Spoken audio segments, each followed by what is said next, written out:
But in the PS5.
That should be it.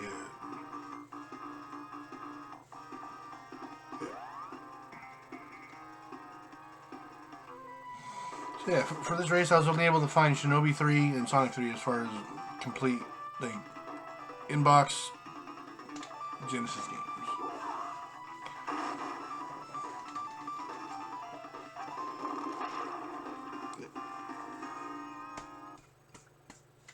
But yeah, I'm very slowly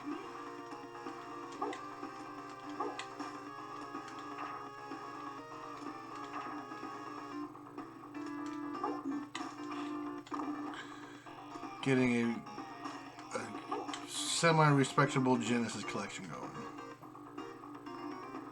Yeah.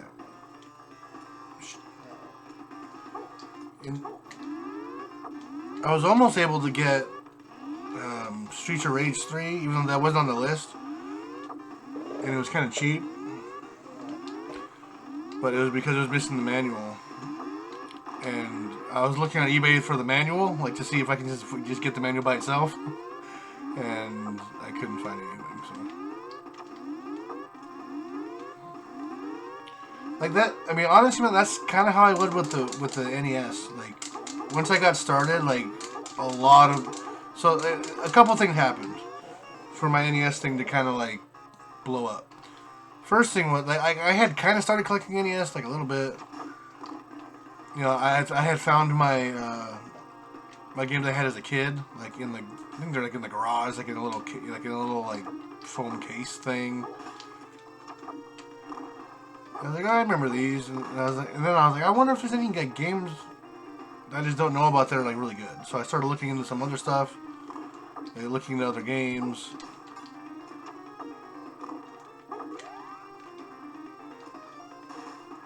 And then before I knew it, it was like, well, I'm already like kind of in. And back then, everything was pretty cheap. Like back then, think of like is for like maybe like as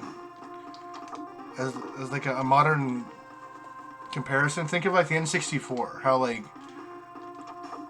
oh my god, are you fucking kidding me? Pretty much all the carts are really cheap. Still, like they're getting like, more expensive, but they're still pretty cheap. And that's how the NES was. So I was like, okay, like there's a long list of games, but whatever. I can kind of slowly chug my way along and see if I can do all this, right? Then I broke up with my then girlfriend, so then I found myself with a lot more disposable income after that happened. So I was like, you know, maybe I can start getting some of these more expensive ones now, because I think, like in my mind, I'm like, well, I think that they're probably going to get expensive, like more expensive. If they're expensive today, they're going to be more expensive like 5 years from now. So then I was like, well, I can, I can concentrate on maybe the more expensive games now, and then, oh my gosh, I don't want to dive kick.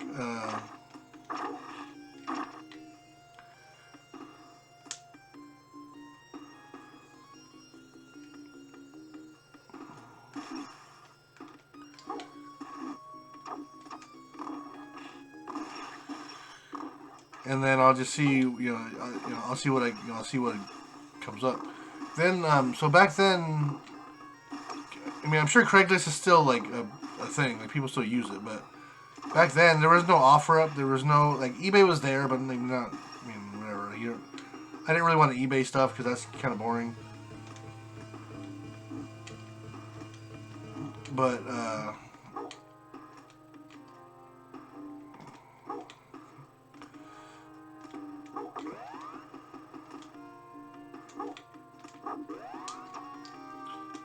so I'll go on Craigslist and I'll just find ads for a bunch of NES games.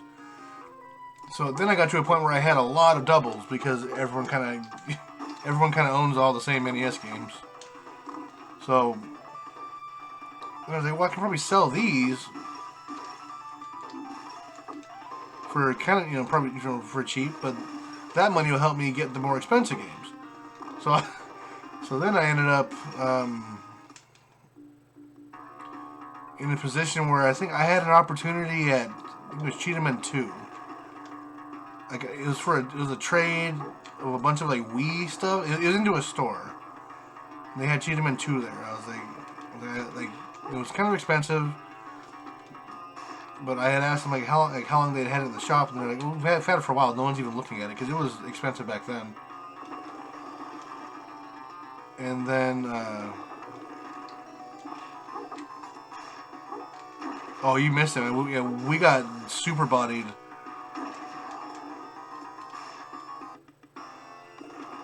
A few minutes ago.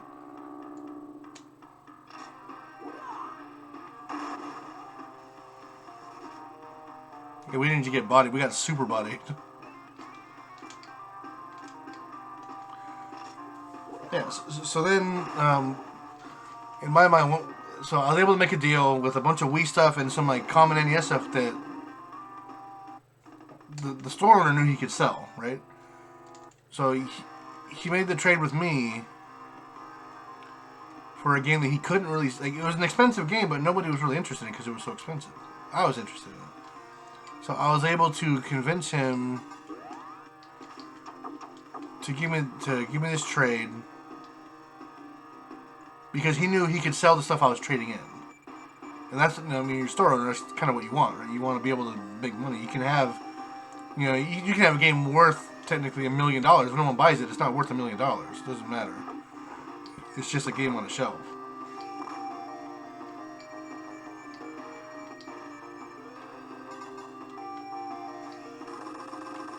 Well, no, I just asked him if he was, because I think I traded him like a Wii console, and this was like not really the height of the Wii, but it was pretty like the Wii had been a few years old, but it was still really popular.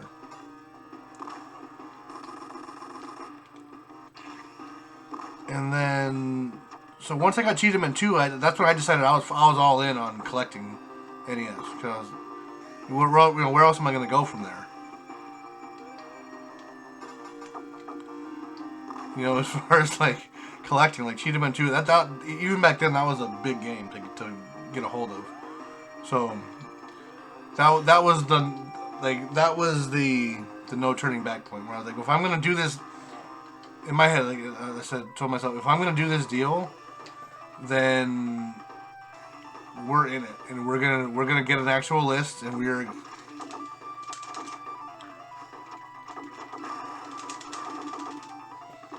gonna go for it. And that was, at this point, close to 15 years ago. It used to be. There was, there's world championships and stuff, but that wasn't.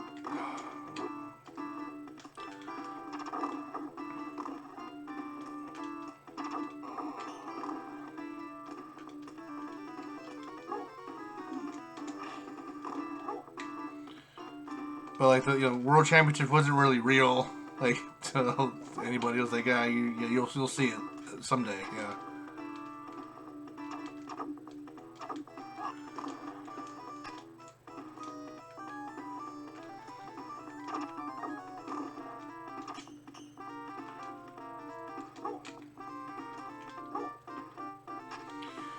Yeah, so once I got Cheetahman 2, that was the turning point where I was like, okay, well, we're doing this now, and that's it. We're looking for games everywhere we go. We're gonna look on Craigslist. We're gonna try to offer some, make offers on game lots, and then just try to trade them in.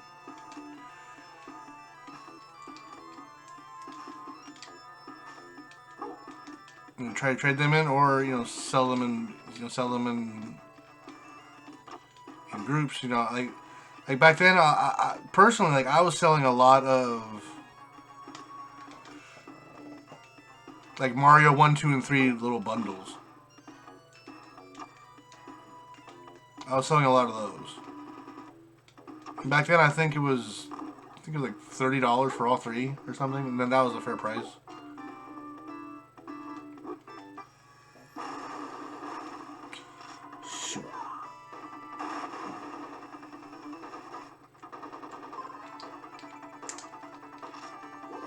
Wrong thing.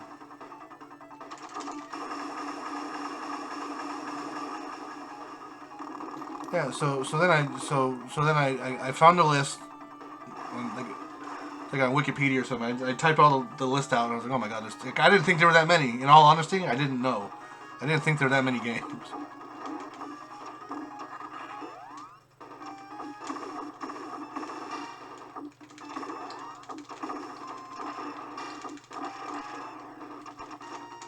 What? Wait, why did he go into this phase so quickly? I don't agree with that. I don't know why this guy did that. That was weird. Anyway. So yeah, I just typed all these games out. I was like, oh my god, this is impossible. And then, just slowly but surely, because I was traveling a lot for work back then. I was going to, like, basically every, like, Thursday I would be on a plane to somewhere else. That was just kind of that was my life for a few years. Just every Thursday I would just leave and just be in a new city. So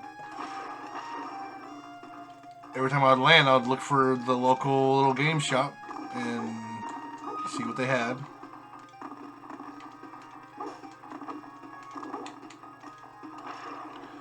So being able to travel helped me out a lot because I was able to see way more places than I normally would have been able to see. So I'd always come home with a handful of games, each city. And eventually, I realized I was only like a couple hundred away. And I know that seems like a lot, but in the scope of the NES set, it's not that much. So then I started doing like the convention stuff, like looking for games there. It's a little easier to find games at conventions, especially like the rare ones. But what helped out more was making the contact with someone who goes to these conventions. Because when they say, "Oh, what are you looking for?"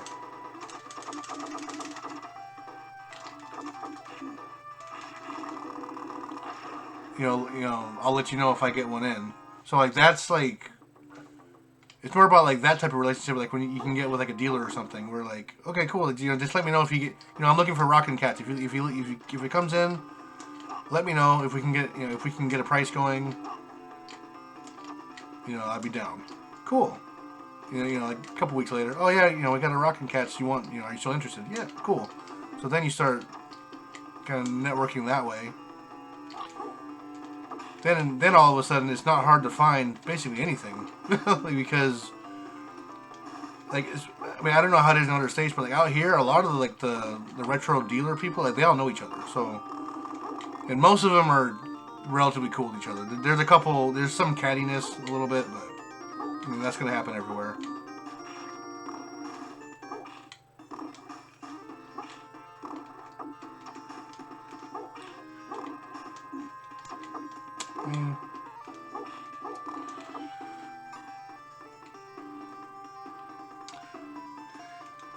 Man, yeah, that happened.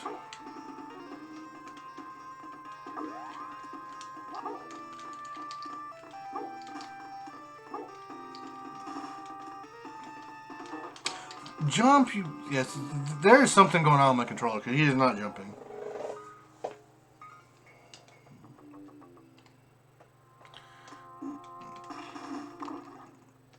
Yeah, there's something going on. He is all over the place.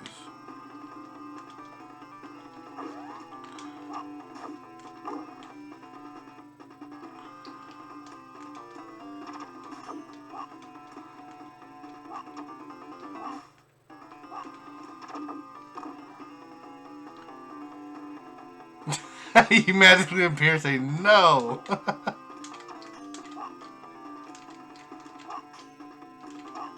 It's messed up, man.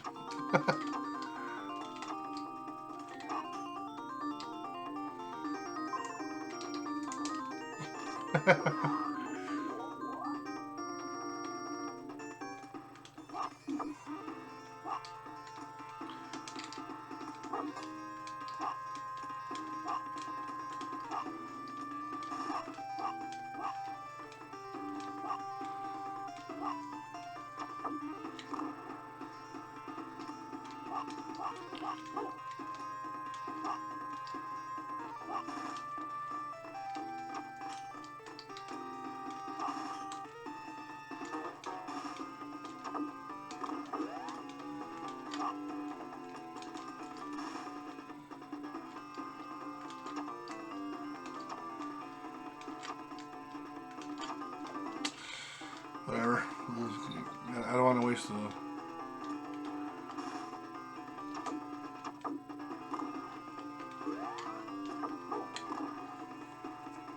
Fine.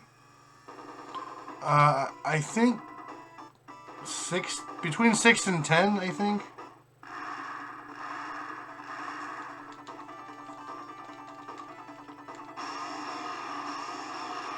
And then you had like Infinite Mystery and Fed APG were doing the absolute craziness of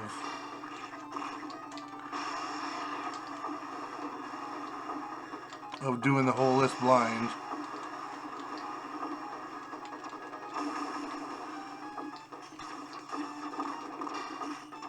I don't think Infinite Mystery even played it because they were doing the Tiny 10 last time I looked. So I don't know if I am even got around to doing the Sega list.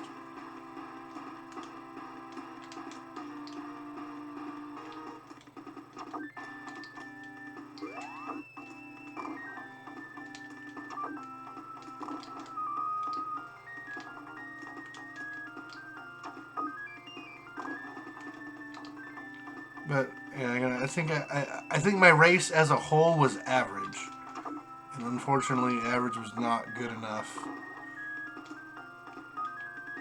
for Brazil.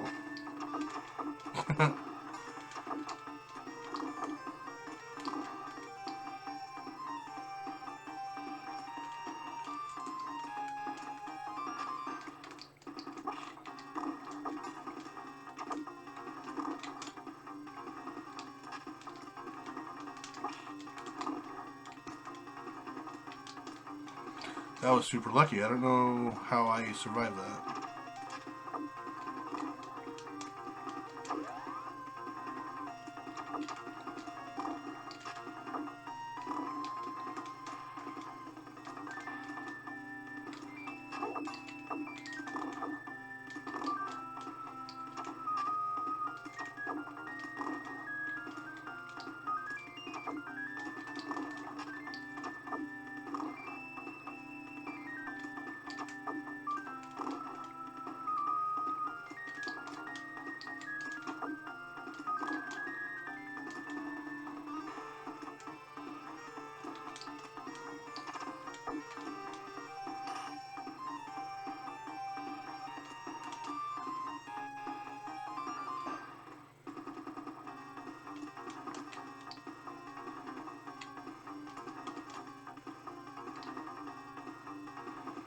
Pebble.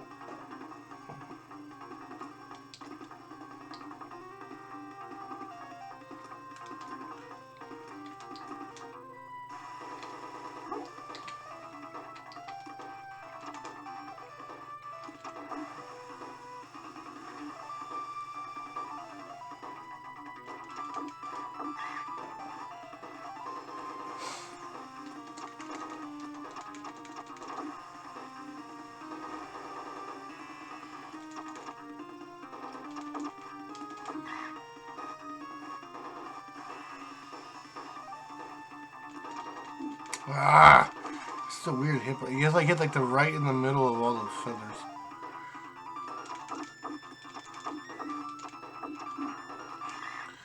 Are there components in those carts that fall? You mean fall apart? You mean? I don't really think. I don't think so. Maybe the battery.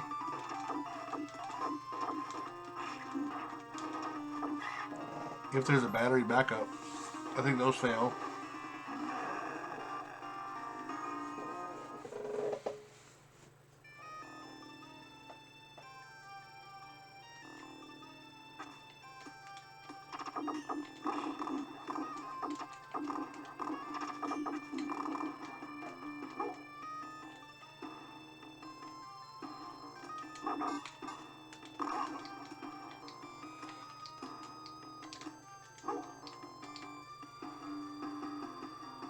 Well, everything rots eventually, right?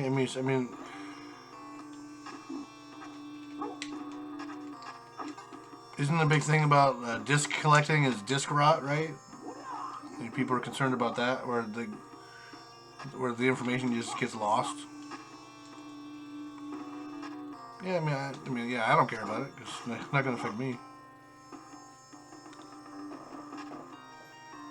I mean, possibly.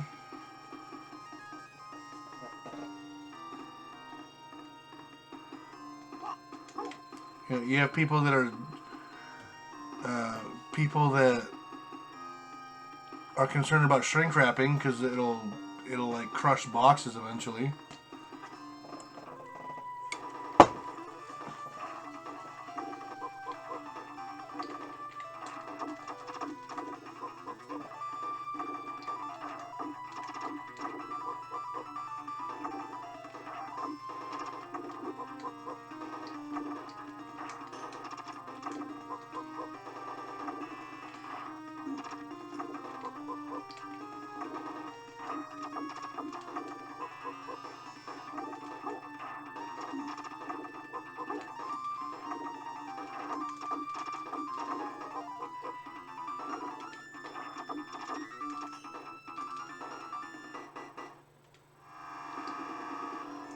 Had disc for over 20 years, no rot.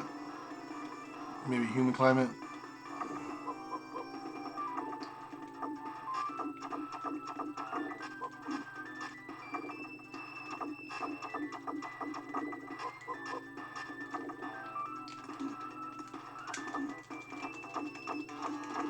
That might be it, actually. Yeah.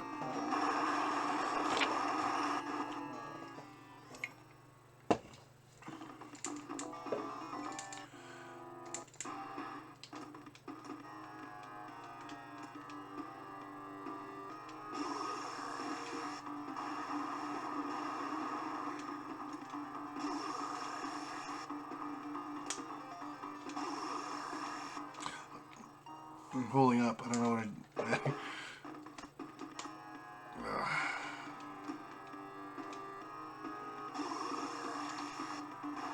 I don't know what else to do there.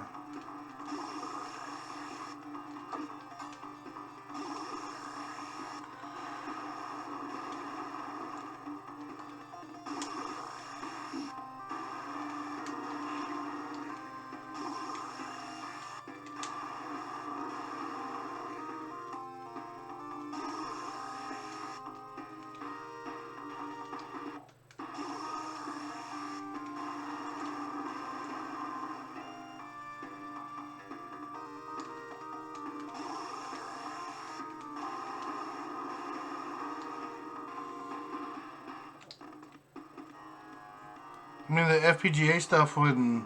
I mean, that's good for like console stuff, like for consoles themselves. But if you're talking about the games, like, I mean, the games might just. I mean, they might just have to be preserved on as files, as ROM files.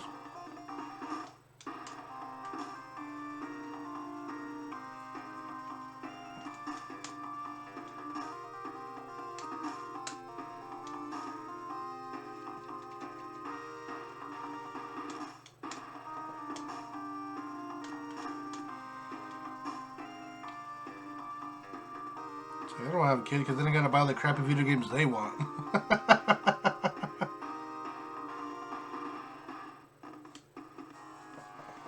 Yeah, you'd have to remake the cartridge if you want to use the consoles. Yeah, I know you can hear it, but definitely a double jump again. It's not coming out.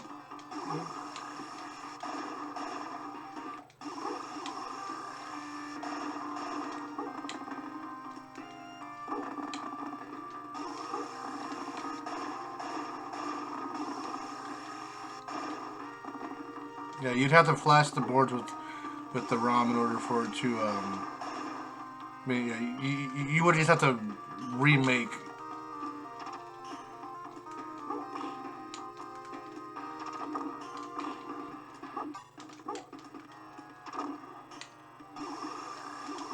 The cartridges if you want to preserve that type of experience.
Dang it, no 30 minutes. Do we, what? Oh, we lost our power for the bird guy, and we didn't have it for the Act 6 boss. That's why we're so far behind.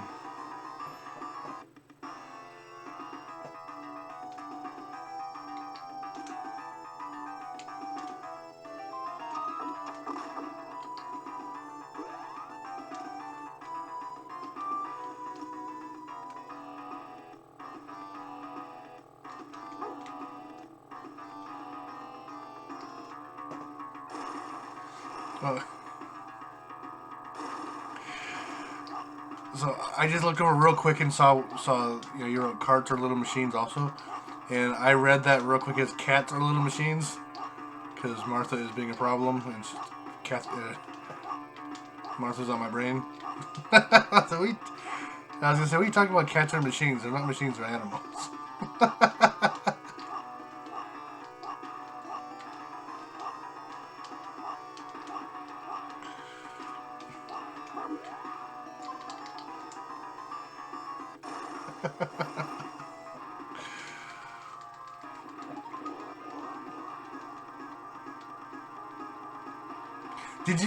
Did you watch that new movie? Did you like it?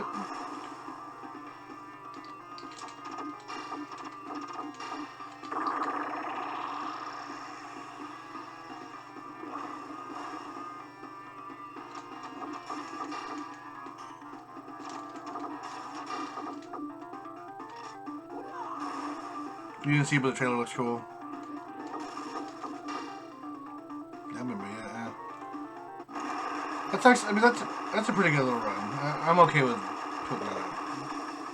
That's all right. You watched half of it with your nephew. You were digging it. So, from what I understand, it's a movie that the Buzz Lightyear toy is based on in that Toy Story universe, right? Is that what it is? Because it's not Buzz Lightyear. Buzz Lightyear's the toy of the guy from the movie. That is it. Okay. That's what I had heard. So, like, it was like Toy Story adjacent, not really Toy Story.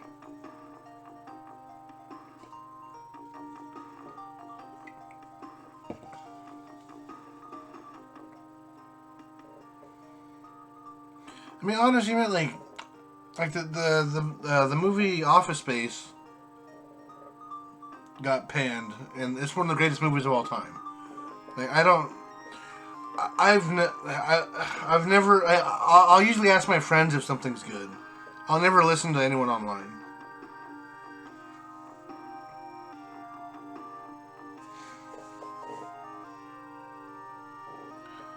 That confused a lot of people. It explained it at the beginning of the movie, but not the trailer. Oh, that's okay. So that information just wasn't there.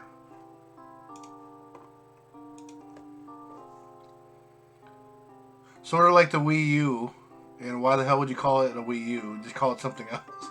They could have called the Wii U anything. They could have called it a new console, and it would have sold better, I think. Or just call it not the Wii. They would have sold more. They would have sold more units of the Wii U. Wii U, Wii U.